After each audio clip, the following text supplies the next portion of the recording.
Salut les gars, je suis Monsieur Vao et je vous souhaite la bienvenue sur ma chaîne YouTube. Alors les gars, si vous n'êtes pas encore abonné à cette chaîne là, abonnez-vous dès maintenant parce que ici les gars, je vous dis ici les gars, je vais vous aider à dormir moins bête.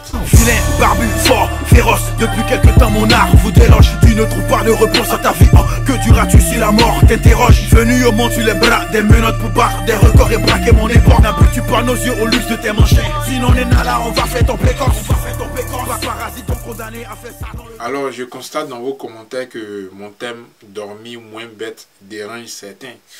Au fait, je vais vous expliquer brièvement. Vous savez, en Côte d'Ivoire et partout en Afrique, les politiciens nous prennent pour des gens qui ne réfléchissent pas assez. Des gens qui sont prêts à gommer et à croire tout ce qu'ils vont dire. Donc, disons, on croit tout, on avale tout sans réfléchir. Et puis, si quelqu'un qui ne réfléchit pas est assimilé à une personne qui est bête, alors les gars, en un mot, les politiciens nous prennent pour des gens qui sont bêtes, voilà. Raison pour laquelle je vous dis de dormir moins bête. En clair, ça veut dire je vais vous ouvrir les yeux. Vous allez voir un peu plus clair dans leur jeu. Et puis vous n'allez pas vous laisser tromper aussi facilement par ces politiciens véreux. Donc vous allez dormir moins bête en regardant mes vidéos. On poursuit. Concernant l'affaire Mediapart, vous aurez ma réaction dans mes prochaines vidéos. Maintenant, je vois aussi dans certains commentaires, il y a beaucoup qui se plaignent du fait que je ne parle pas du président Ouattara. Je ne parle pas de tout ce qui ne va pas dans le gouvernement actuel en Côte d'Ivoire et tout. Mais au fait, ça me gêne un peu quand je lis ce genre de commentaires-là. Parce que tous ceux qui me le disent, ce sont des gens qui au départ fustigeaient tout ce que je dis. Ils disent aussi que moi je ne sais rien du tout, je n'ai aucune idée. Je suis bête. Et bizarrement, ce sont eux qui veulent que je parle du président Ouattara. Attends, mais les gars, à vos yeux, je ne suis pas crédible. Donc, qu'est-ce que je vais dire sur le président Ouattara et qui sera pour vous crédible? Je ne sais pas moi, ça dit pour eux, c'est lorsque je vais commencer à parler contre le président Ouattara, contre les agissements du pouvoir du président Ouattara par exemple, là, ils vont dire, bah, tu parles bien, tu dis la vérité et tout ça. Les gars, vous voyez, ça montre que vous êtes déjà bloqués. Maintenant, je vais vous dire une chose.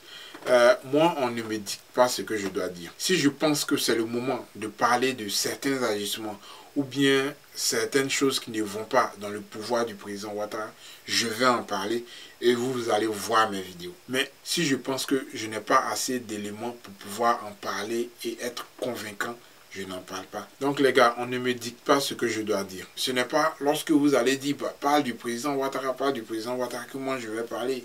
Non les gars. Ça ne se passe pas ainsi avec moi. Peut-être sur d'autres chaînes, voilà, vous leur envoyez des mails ou bien des SMS et tout. Et puis eux, bêtement, ils se lancent dedans sans avoir de vraies informations. Non, avec moi, c'est pas comme ça. Je mène mes propres recherches et tout. Et quand je vois qu'il y a quelque chose qui ne va pas, alors j'en parle. Et je parlerai de ça avec vous. Je ferai des vidéos. Mais tant que je n'ai pas encore des informations suffisantes pour pouvoir en parler, bah, j'en parle pas. Donc, sachez encore une chose, c'est que moi, je suis un éternel opposant. Je suis opposant en tout cas jusqu'à ce que moi-même je sois président. Ou bien, quand je dis ça, je sens que ça fait mal à beaucoup d'hommes comme ça. Mais souffrez les gars, souffrez.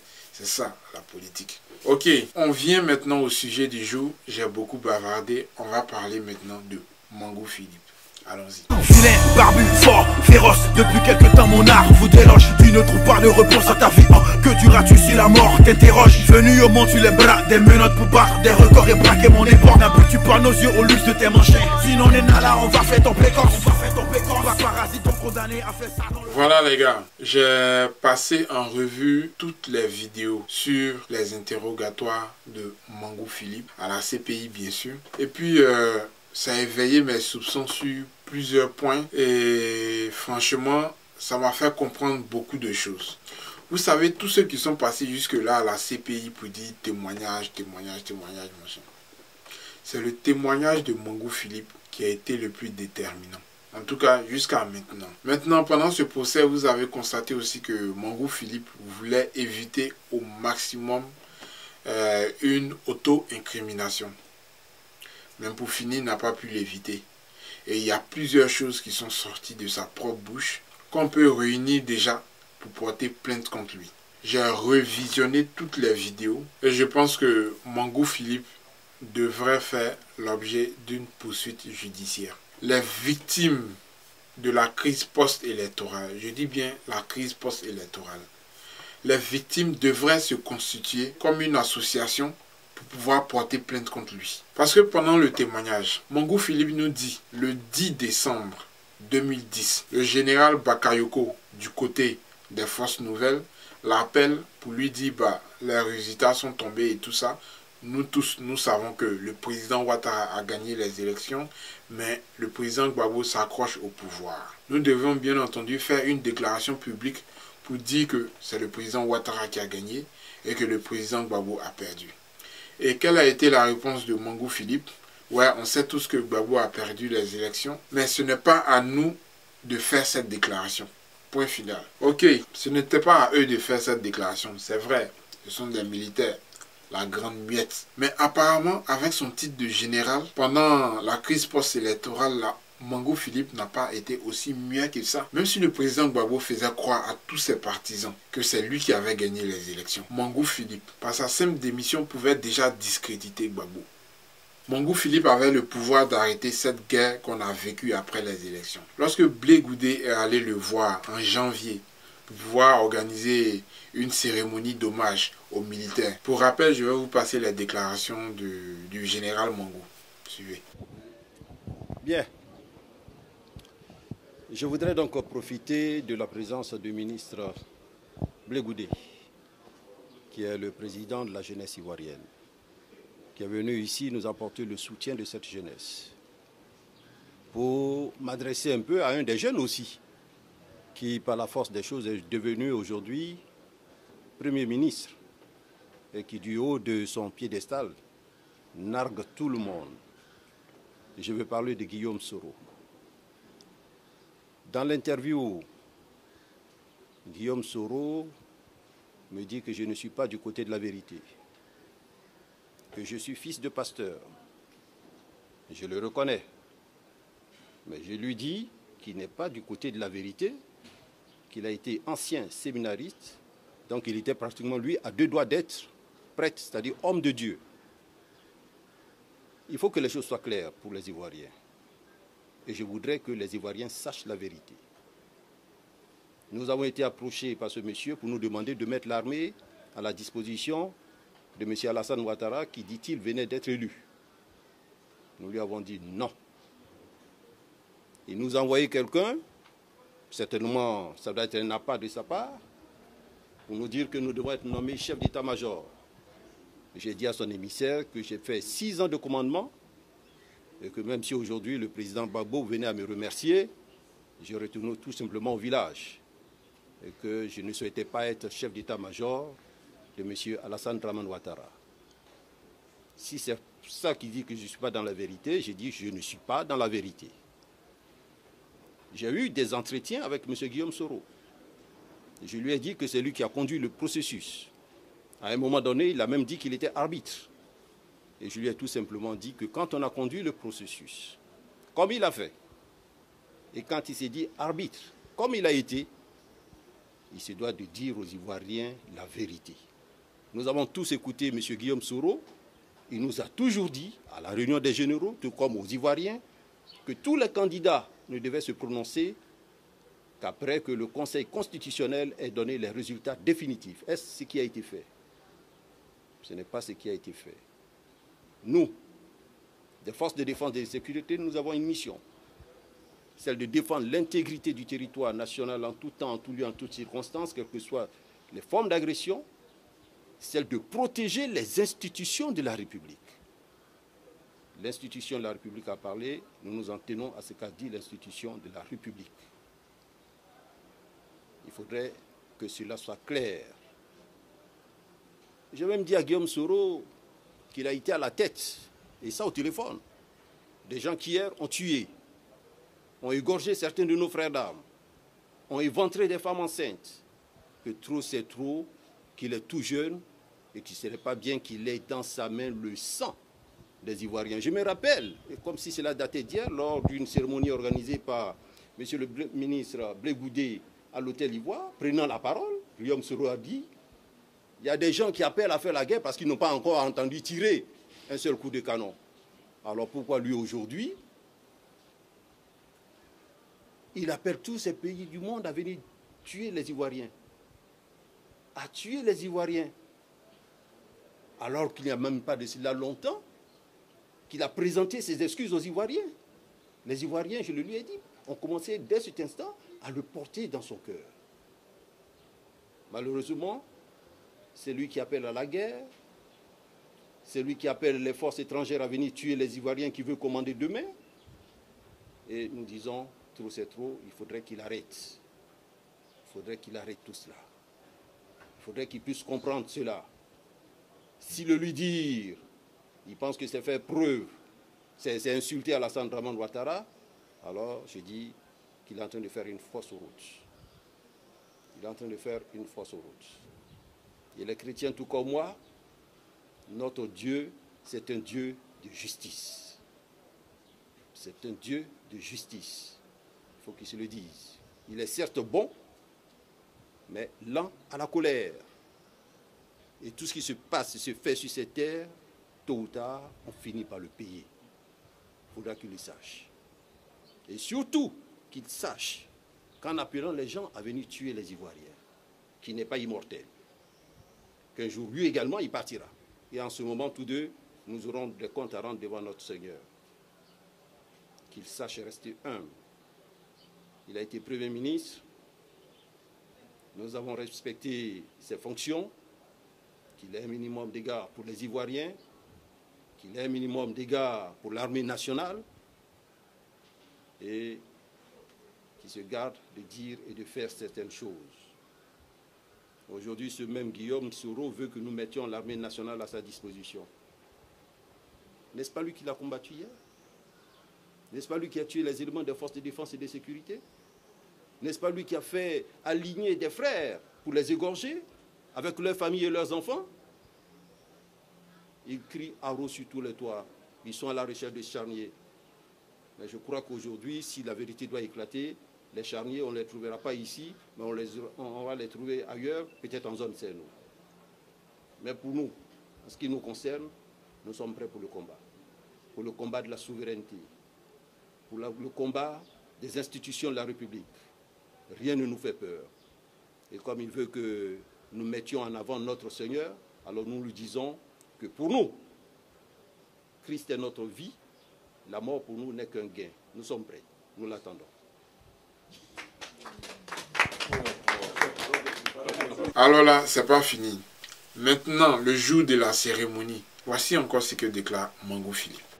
J'ai parlé à notre jeune frère Soro.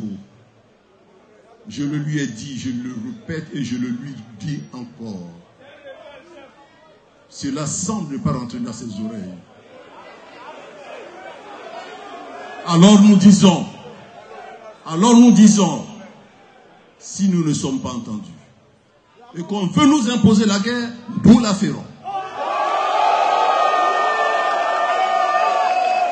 Nous la ferons. Si les gens sont vraiment décidés à nous faire la guerre, nous sommes prêts que nous les attendons de pied ferme.